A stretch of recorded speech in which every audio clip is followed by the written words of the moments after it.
Washing మిషన్‌లో ఇలా 4C are 5C error వచ్చిందనుకోండి, దానికి మెయిన్ రీజన్ ఏంటి అంటే వాటర్ సప్లై. సో, వాటర్ మనం ఆన్ చేసినా కానీ ఎందుకు ఈ ఎర్రర్ వస్తుందా అనుకుంటాం కదా! ఇక్కడ బ్యాక్ సైడ్ నుంచి వాటర్ అనేది వెళ్తుంది మెషిన్‌లోకి. ఇది ఓపెన్ చేసి చూస్తే డస్ట్ పార్టికల్స్ అన్నీ చేరి అది వాటర్ అనేది సరిగ్గా లోపలికెళ్ళట్లేదు. అందుకని నాకు ఆ ఎర్రర్ వస్తుంది అని అర్థమయ్యి నేను అది క్లీన్ చేస్తున్నాను. చిన్న నెట్ లాగా ఉంటుంది. చాలా జాగ్రత్తగా క్లీన్ చేసుకోవాలి. ఇదైతే టూత్ బ్రష్‌తో క్లీన్ చేశాను. అండ్ బ్యాక్ సైడ్ కూడా క్లాత్‌తో క్లీన్ చేసినా పోలేదు కాబట్టి పెయింట్ బ్రష్ పెట్టి స్లోగా క్లీన్ చేశాను. నాదైతే సామ్‌సంగ్ మెషిన్. ఇలా అప్పుడప్పుడు మనం క్లీన్ చేసుకుంటే అసలు ఆ ఎర్రర్ అనేదే రాదు. ఇలా క్లీన్ చేసిన తర్వాత ఇదైతే జస్ట్ ప్రెస్ చేయడం, లోపలికి పెట్టడం అంతే.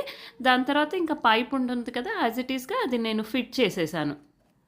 సో, ఇలా చేసిన తర్వాత నాకు ఆ ఎర్రర్ అయితే రాలేదు. పర్ఫెక్ట్‌గా వర్క్ అవుతుంది. మరి మీకు కూడా యూజ్ అనిపిస్తే సబ్స్క్రైబ్ చేయడం మాత్రం మర్చిపోకండి.